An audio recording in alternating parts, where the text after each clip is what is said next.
Hoy el ciclo este año en la cátedra de psicoanálisis que estamos trabajando es la clínica psicoanalítica. En varias ocasiones hemos tenido distintas actividades sobre la clínica psicoanalítica donde distintas personas psicoanalistas o profesionales ligados a la psicología y al psicoanálisis han intervenido sobre el tema y en forma, por ejemplo, de casos concretos, de viñetas, etc. Hay algo que ustedes tienen que saber, que la clínica psicoanalítica es una clínica totalmente diferente a cualquier otro tipo de clínica psicológica. La clínica psicológica que se enseña en las facultades en España y también en algunos otros países es una clínica en donde se coloca al sujeto que va a terapeutizar al paciente en el lugar del saber. El que sabe es el psicólogo, el profesional a cargo de la terapia, de la cura. En la clínica psicoanalítica es a la inversa. El saber no lo tiene el terapeuta, sino que el saber lo tiene el paciente.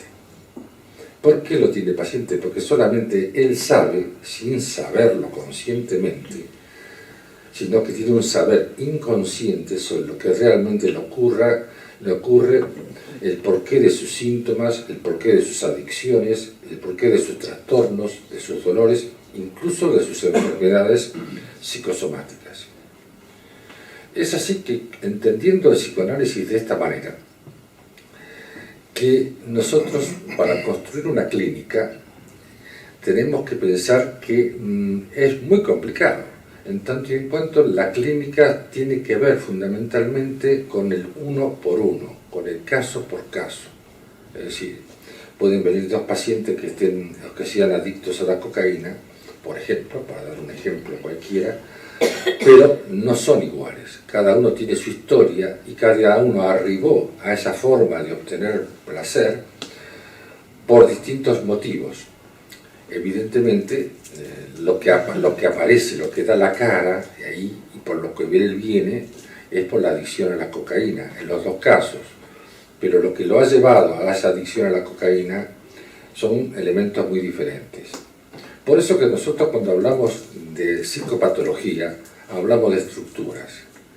Cuando hablamos de estructuras queremos decir que no es lo mismo una estructura histérica, una estructura neurótica en general o obsesiva, que una estructura que es una estructura psicótica o una estructura perversa. Dependiendo entonces de la estructura, nos va a dar a nosotros no solamente la posibilidad de elaborar sobre el final del caso el diagnóstico del paciente que estamos atendiendo, porque el diagnóstico de psicoanálisis viene al final, no al principio. Lo que viene al principio es un diagnóstico presuntivo, el diagnóstico definitivo lo tenemos al final, sino que vamos a ver que todo intento de hacer una clínica y una psicopatología de los trastornos está condenado al fracaso. Porque lo que se trata en las clínicas como que están siguiendo los libros del CIE-10, por ejemplo, del DSM-4 y ahora el nuevo DSM-5, es de una clínica en la cual se cosifica al sujeto, se lo encapsula, se lo mete en un estante y dice, tú perteneces, tú eres tal cosa, padeces trastorno, y para ti te conviene entonces dos cosas. Por un lado, por supuesto, los laboratorios medicinales están muy interesados en vender un medicamento, pues tal medicación. Si es un ansioso, pues se le dará un ansiolítico. Si es un depresivo, lo que viene, pues se le da un antidepresivo tipo Prozac o un tricíclico. Si se trata de un psicópata, lo que se le da, digamos, es formas nuevas de divertirse. Y si es un psicótico, se le da un neuroléptico, dependiendo del caso. Y además, lo otro que se le da es apoyo terapéutico. Apoyo terapéutico es decir, refuerzo narcisista, como si el paciente padeciese de una fractura en su yo, cuando en realidad no se trata para nada de eso. Entendiendo así entonces la clínica y la psicopatología psicoanalítica, nos resulta muy difícil hablar de crisis. El ser humano vive permanentemente en crisis. Y las crisis grandes pueden aparecer en cualquier momento, a cualquier edad, y por cualquier tipo de circunstancias. A veces es un duelo, a veces es un accidente, a veces es un mal encuentro o un desencuentro. Sin embargo, en las primeras etapas de sus estudios y trabajos, Freud, cuando hablaba de crisis, se mencionó una que era muy importante para él, que era la crisis de los 40 años. Era una crisis como una crisis de madurez, la crisis del hombre maduro. En aquellos años, estamos hablando de la primera mitad del siglo XX. Ahora, esa crisis, la crisis del hombre maduro, se ha trasladado. Nos hemos hecho más longevos y podríamos casi calcular que esa crisis de la que nos hablaba Freud en los 40 años se trasladó ahora a la crisis de los 60. No obstante eso, y además de esa crisis de los 60, una crisis de madurez y del comienzo del declive de un ser humano, existen otras crisis. Hay una crisis de las cuales nos va a hablar Sergio Alonso Ramírez hoy, que es la crisis de los 30 años. Cuando llegué yo de Argentina a España, hablando con un psicoanalista español que vivió antes muchos años en Argentina y que había conocido allí, y que también se vino para aquí por la dictadura militar, como yo, pues me dijo, cuidado Jorge cuando comiences a trabajar en España, porque la adolescencia en España dura hasta los 25 años. A mí me sorprendió esa afirmación, adolescente hasta los 25 años. A lo largo de más de 35 años ya que estoy aquí viviendo y trabajando y atendiendo, me he dado cuenta que sí, que en muchísimos casos podemos observar que la adolescencia en España tiene una tendencia a ser mucho más larga que en otros lugares. Pero ya posiblemente se refiere a ello Sergio. Sergio Alonso Ramírez es un joven psicoanalista hispano-argentino que estudió en la UBA, en la Universidad de Buenos Aires, estudió en la UDIMA, en la Universidad a Distancia de Madrid, es psicólogo, pero es psicoanalista, tiene el título de psicólogo profesionalmente, pero ejerce fundamentalmente como un psicólogo que llaman aquí dinámico, un psicoanalista.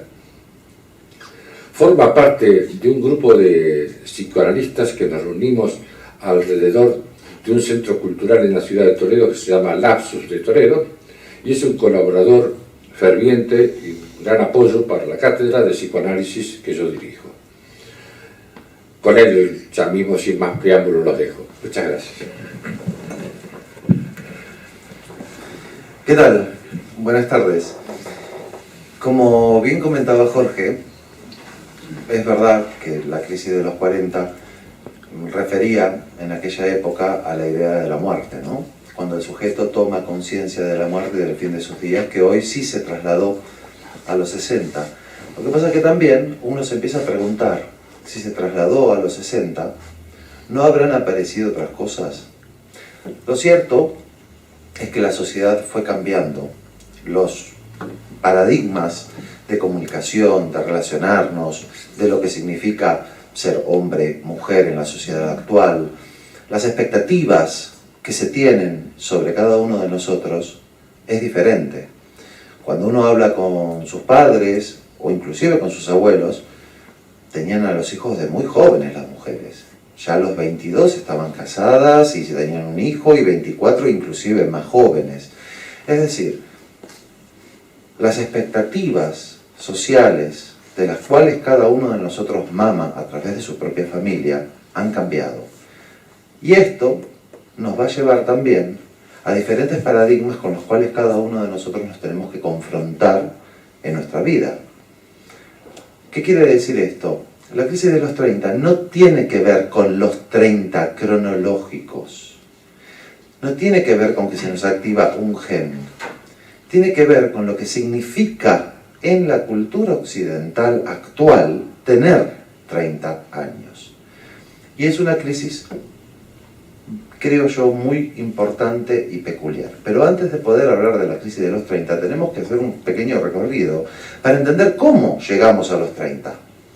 Porque no llegamos de cualquier manera. Si no podemos entender cómo llegamos, tampoco vamos a poder saber por qué nos sucede lo que nos sucede. Vamos a empezar que salimos de la adolescencia, inclusive una adolescencia estirada muchas veces, y empezamos en los 20 años. Salimos, tenemos expectativas, comenzamos trabajos, tenemos novias, novios, parejas. Empezamos a idealizarnos a nosotros mismos. Aparecen los estudios, aparece la diversión, el trabajo, la sexualidad a flor de piel. ser guapo, ser atractivo, no suele costar mucho. Digamos que hay una cuestión en este aspecto orgánico que en la gran mayoría de las veces favorece al sujeto que pueda vivir la sexualidad de una manera particular. Digamos que hay algo que se da en los 20 y que uno lo puede escuchar y muchos de ustedes lo pueden estar viviendo, porque veo que hoy hay mucha gente joven. Cualquier cosa que uno pueda hacer tiene tiempo para que se concrete. Digamos, hay una idea, en los 20 la persona trabaja, obedece, le dicen tú hazlo bien, etcétera, etcétera, y ya vendrá. Los 20 son una época donde desde los diferentes medios sociales, inclusive desde la propia familia, aparece un yo infatuado, un yo inflado. La persona siente que va a poder con todo, que va a ser director. Los medios nos dicen constantemente, como reflejo también de la sociedad, ojo que no es que el medio sea malo, el medio también refleja un deseo de la sociedad, tú puedes, tú lo vas a lograr todo, tú llegarás. No sé si se dieron cuenta que todas las propagandas si uno va a estudiar algo es para ser el presidente de la empresa. Si uno se compra una juguera o una mopa para limpiar el piso, va a ser el amado de la fiesta. Digamos, hay como un mensaje donde se va infantilizando al sujeto más que haciéndolo entender las cuestiones que tienen que ver con el sacrificio, con luchar y demás. De hecho, las concepciones que se tienen en los 20 de los sacrificios es que esto se escucha mucho. Bueno, yo ya hice la carrera, ahora que me den un trabajo. Y quizás haya algo más aparte de, por ejemplo, hacer una carrera o aprender una formación. Pero digamos que en los 20 también aparecen muchos mensajes, ¿no? Tú no te preocupes, ya vendrá. Como si se tratase de que el destino es un pájaro que nos va a traer algo. Y de hecho la gente muchas veces se lo cree. Vive los 20 despreocupados, salen, se compran un coche, de ahorrar ni hablar. La gente, ya después les contaré la historia de la Trapitos, de ahorrar nada. Hay que gastar, hay que vivir hoy. Tú vive, tú disfruta, tú goza, tú lo vas a poder todo. Vas a llegar donde quieras. Es el carpe diem, vive el hoy. Pero es un carpe diem del postcapitalismo. Vamos a pensar que en el capitalismo, si uno ve las series de los 70 y demás, que todavía algunas las pasan, el mensaje era, tú esfuérzate, tú trabaja, sacrifícate y lograrás. El mensaje hoy en día no es ese, es tú vales, tú te lo mereces todo, no hagas nada, todo es fácil. En definitiva, tómate una pastilla.